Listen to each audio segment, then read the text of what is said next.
Hey there, Alberta. You reckon you remember me?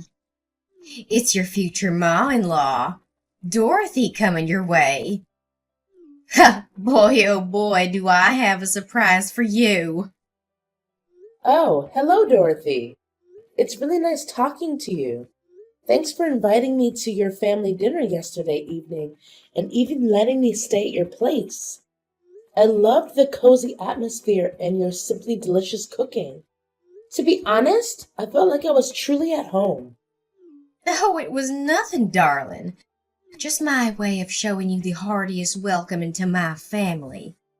I think it's the least I could do to make you feel right at home. It seems like you're quite the early riser, aren't you? I noticed your missed call starting at 4 a.m. I apologize, but I was still fast asleep during that time, so I couldn't answer the phone. I hope you understand and aren't bothered by it. Well, bless your heart. I'm not minding one bit. But here's the thing, darling. Once you're hitched into this family, it's kinda an unwritten rule to rise round at 3 to 4 in the morning. You see, we're good old farmers, and it's mighty important to tend to all them chores bright and early all by our lonesome. Oh, okay, I got it. Thanks for letting me know. Now, being from the big city, I reckon you might not know the ins and outs of farmer life. But I fret not, sugar, 'cause I'll be right there to teach you every last bit about being a farmer. We'll have you plowing fields and milking cows like a pro in no time. Thank you, Dorothy. I truly appreciate it. I'll do my best to soak up all the knowledge about how things run in your household. I'm excited for the learning journey ahead, and I know it'll be a whole lot of fun. Your guidance means the world to me. You know what, Alberta? Sometimes them city folks can be downright clueless and ignorant. They go round acting all high and mighty, looking down on us hard-working farmers like what we do don't mean a lick to society. Can you believe it? They act like meat just sprouts up on trees or something. It sure makes my blood boil, and I gotta admit, sometimes I feel like giving their filthy mouths a good old slap.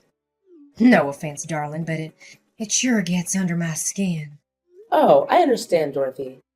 But let's remember that not everyone fits into the same mold. Whether in the city or the countryside, we'll find both good-hearted people and those who could use a little more kindness.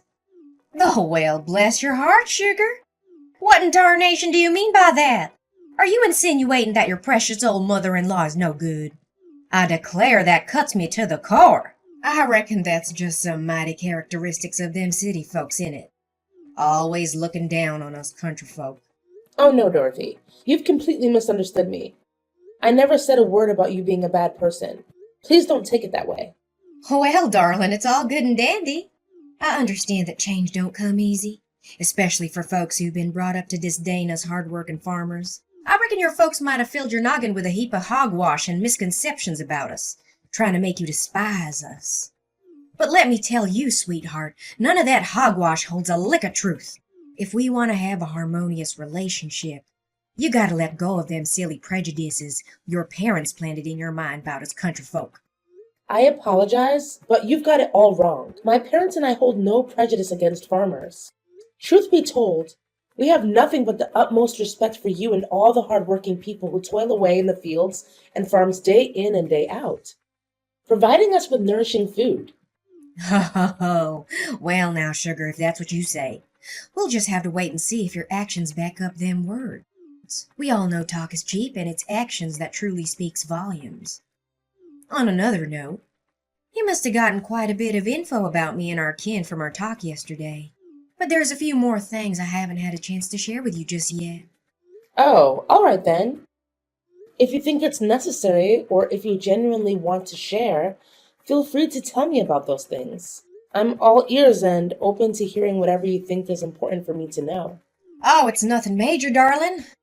It's just a few simple guidelines to keep everything running smooth as silk in our humble abode. We aim to create a cozy and harmonious environment for all of us to live together under this roof, that's all. You see, keeping the house in order is always mighty important. It helps keeps things tidy and ensures everything's in its rightful place. Oh, what exactly do you mean by for us to live together. Are you saying that Cedric and I will be living with you and the rest of the family? I'm just curious because our living arrangements haven't been discussed yet. Well, of course. There's no other way to interpret what I just said now, is there? Oh, bless your heart, I forgot. You being one of them city slickers, you might not be fully aware of how things work around these parts. See, here it's common sense for the wives to live with their husband's family after getting hitched. It's all about showing love, affection, and bringing everyone closer together. Oh, really? That's quite surprising to hear. This whole living arrangement after marriage is actually news to me. You see, that's why us country folks are known for our hospitality and friendliness. We're a whole different breed compared to them city folks who always seem so cold-hearted and hostile towards each other. I find it a bit surprising because Cedric never brought up anything like that to me. Actually, he told me he wanted to purchase a new house in the city for us to live in together. You see, we're currently employed by a company located in the city, so it's only natural that he would prefer us to reside there. What, did Cedric tell you that himself? Why didn't he bother to tell me? To be honest, that's a shock to me. He could have at least given me a heads up. I thought after all these years of working in the city, he'd miss Mom and Dad and come back to his hometown to repay us for raising him into the fine young man he is today. I guess I was just wishful thinking. Of course, why would he want to live with a poor old lady like me instead of a young pretty girl like you? I'm sorry if you weren't aware of his intentions yet, but trust me, Cedric loves you and he'll tell you about his plans when he's ready. Just give him some time. Well, all right, darling, if you say so. It looks like you're the only decent soul I can rely on to rein in my headstrong boy. Oh, and speaking of which, when will you be heading back to the city? I know your visit round these parts won't last forever, will it? Oh, I've actually planned to head back home in 2 days. You see, I have work to tend to as well. Plus, I only took a short leave of 5 days to come visit this town and have a lovely get-together with you and the rest of the family. Well, shoot. Only 2 days? That's a darn shame. I was hoping you could stay as long as your heart desires. There's a heap of things round this old house I want to show you and teach you. But no need to fret. 2 days is still plenty of time for a mother and daughter-in-law to build a bond, don't you think? We'll make the most of it, you can count on that. Don't you worry none, my dear. I got some mighty fine plans in store for us. I promise we'll have a grand time together. Rise and shine, darling. It's high time you woke up and got ready to burn off extra calories. We don't have a moment to waste, Alberta. I want us to squeeze every drop of goodness out of them 2 days you're staying here. And let me tell you, I've already got it all planned out. Every little thing you should be doing. Oh, Dorothy, it's only 4 a.m. I understand you're eager for us to have some quality time together, but did you really have to knock on my door this early in the morning? It's still dark outside, and I could really use a bit more sleep. Can we perhaps plan our activities for a bit later in the day? Oh, Alberta, how can I expect you to marry into my family if all you know how to do is sleep till the afternoon? You gotta step up and prove yourself worthy of being a part of this family. The only way you can do that is by following my lead and doing everything I tell you. Just take a gander at your side, Alberta. My boy, Cedric, went out of the house ages ago to deliver them eggs to the grocery store. He's already out there working hard while you're still snoozing. You should feel ashamed of yourself. Oh, really? Cedric is already out? That's strange. Well, now, what's so peculiar about that? My boy Cedric, he's a fine young man, I tell you. Even though he's taken a break from work, he still keeps his folks in mind and helps them out whenever he can. But you, my dear, ought to be downright ashamed. You can't just lie here in bed and conjure up a heap of excuses to dodge your womanly responsibilities. Lazy gals like you might as well be 6 feet under. You're making all of us women look bad.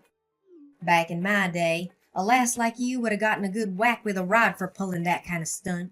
I'm not trying to get out of my chores, but it's just so early in the morning. I'm not used to waking up at 4 a.m., especially on the weekend. Well, well, look at you. I reckon my boy must have spoiled you rotten. Isn't that right? But let me set something straight. This ain't your house, so don't go thinking you're going to be treated like some princess round here. Now listen up and listen well. I'm only giving you one more minute to get yourself up and ready. We got a whole day stretching out ahead of us, with a list of chores as long as a country mile. So chop chop now, time's a-wasting. All right. I'm already up, so you don't need to keep knocking on the door.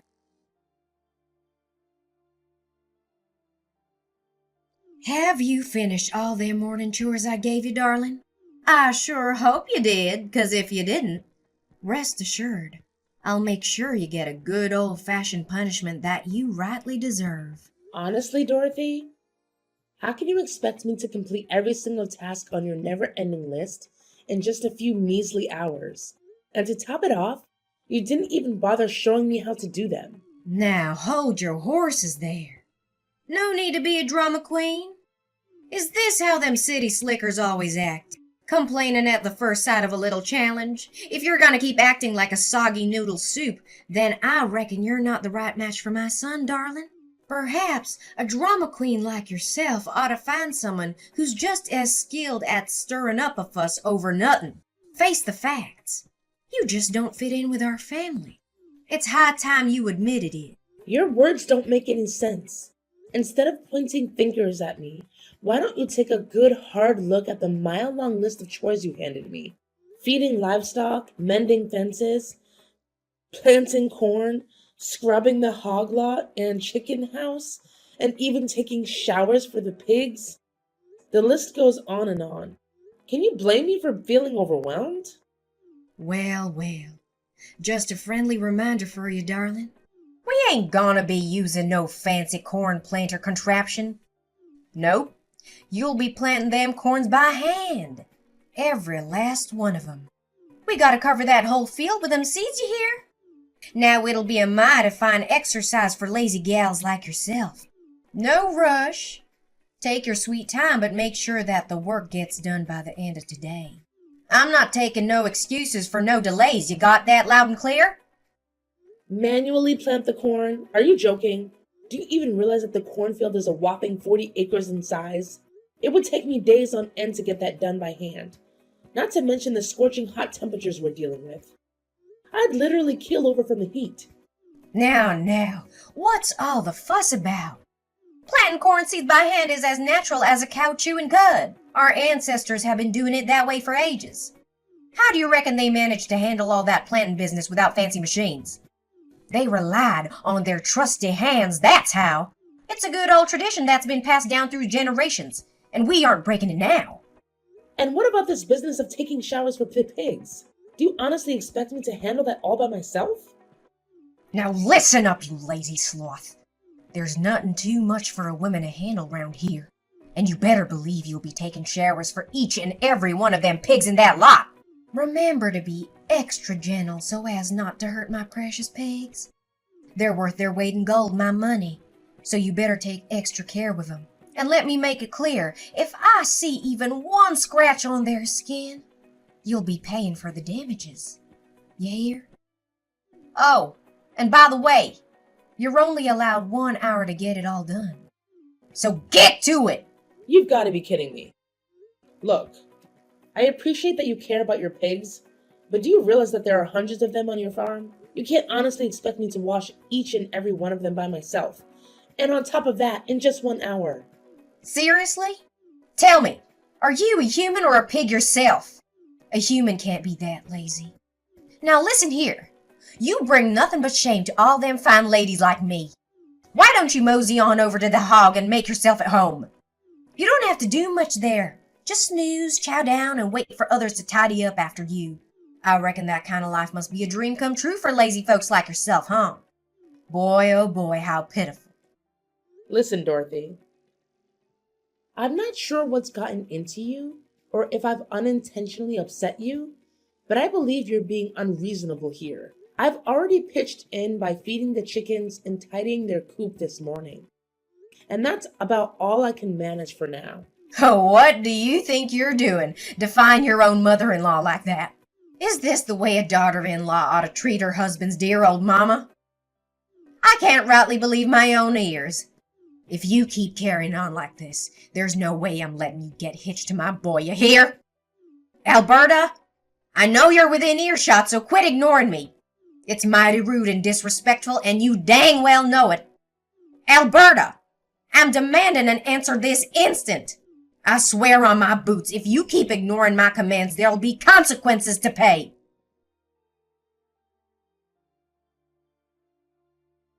Dorothy, please open this door and let me out.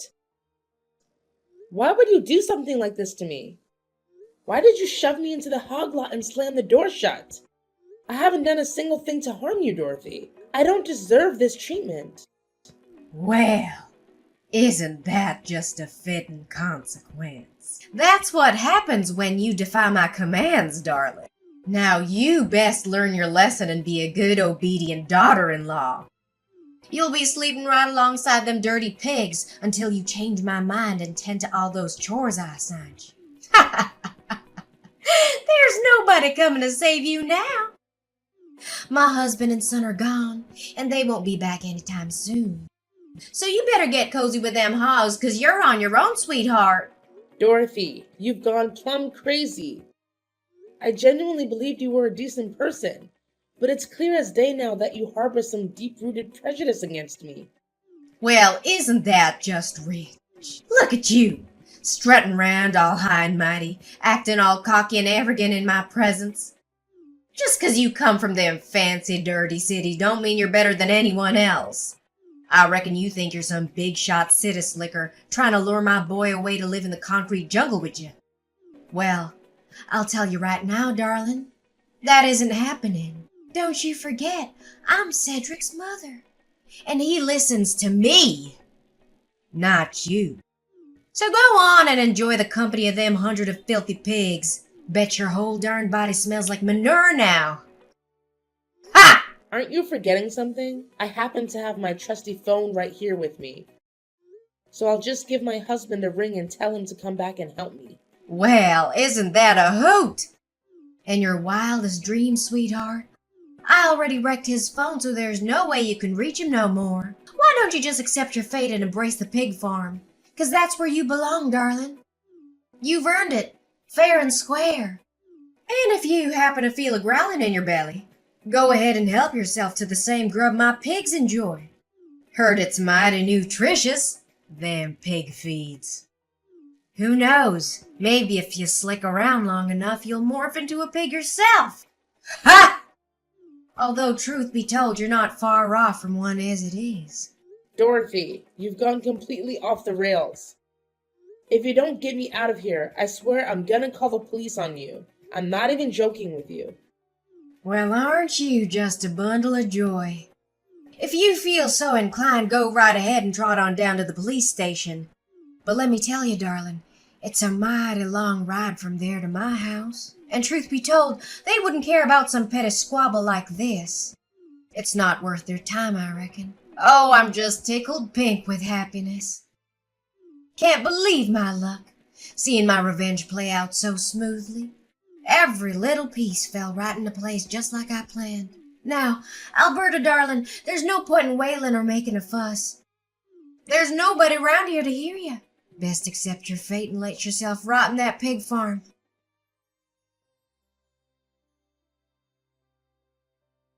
Alberta, where are you? I stepped outside for a breath of fresh air, but what in the Sam Hill? The door to the pig farm is wide open. Did you somehow find a way to skedaddle from that place? How dare you, I say? Oh, well, would you look at that? Your dear husband and son made their way back home. And guess what? They lent me a hand and got me out of that pig farm. What? My husband and son came home? How could they? That's impossible. They spilled the beans to me.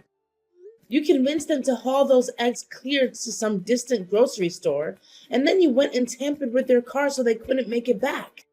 You deliberately loosened the oil nut, knowing it would wreak havoc on the engine after a while on the road. Do you even grasp the magnitude of the peril you put your own husband and son in? Luckily, they managed to reach out to a kind-hearted friend nearby who gave them a lift back home. What? I can't believe this. My plan went all the hell and back. This is just unacceptable. Everything was so perfectly planned and well thought out. How could it go wrong like that? I'm plumb flabbergasted. You've got some serious issues, Dorothy.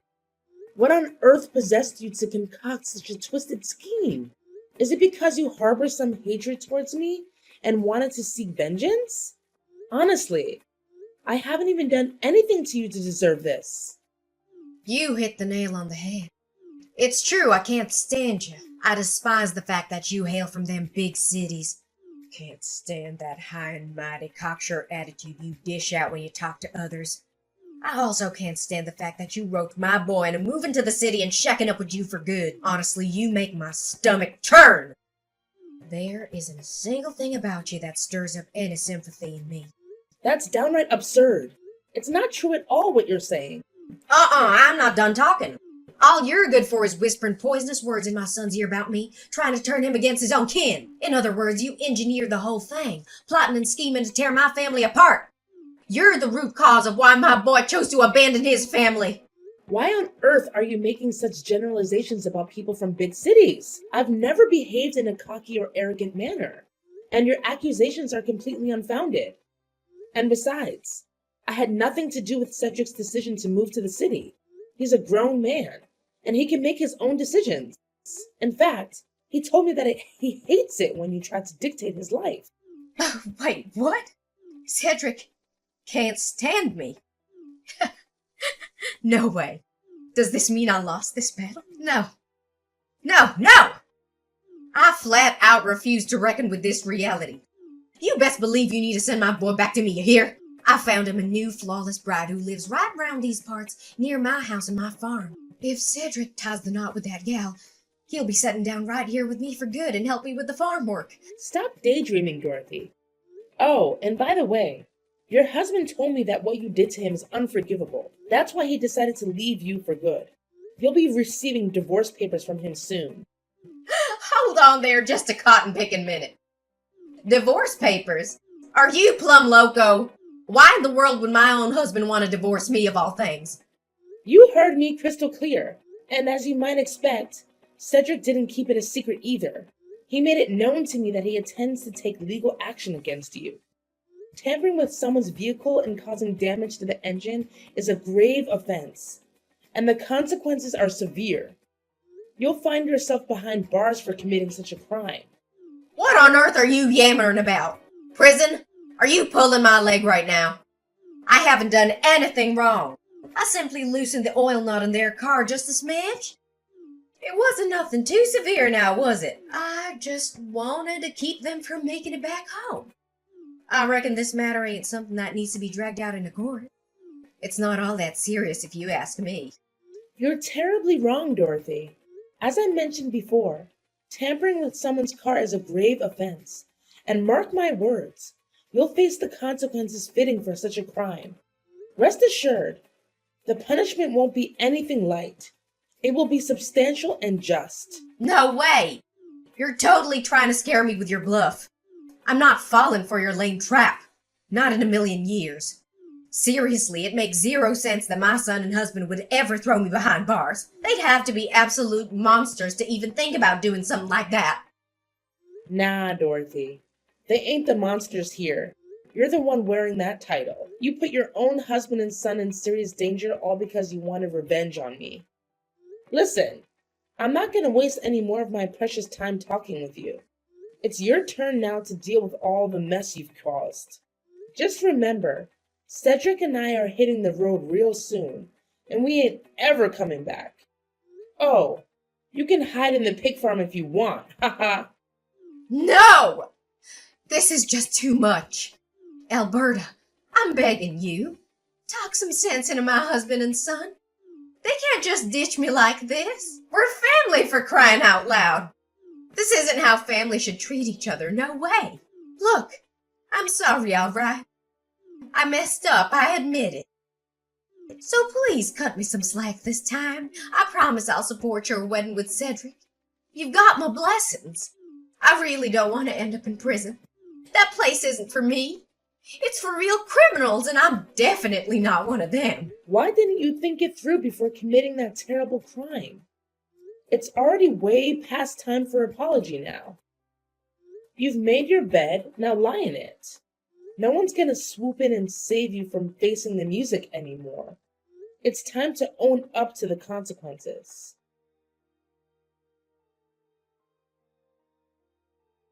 Dorothy's husband Chris took a stand and reported her despicable actions to the police.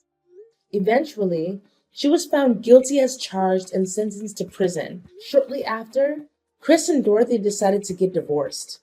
It turned out that Chris had been enduring Dorothy's overbearing behavior for a significant amount of time, and her actions that endangered him and their son were the breaking point. During the trial, Dorothy lost control. She unleashed a barrage of insults at me and made threats, swearing that she would seek revenge on me and my family once she was released from jail. To ensure the safety of my loved ones, I had no choice but to request a restraining order against Dorothy. On a brighter note, Cedric and I finally tied the knot and had the wedding we had always dreamed of. Everything went smoothly, just as we had envisioned. We even invited Chris to join us in celebrating our special day. Our determination lies in leaving the past behind and embracing a better future ahead.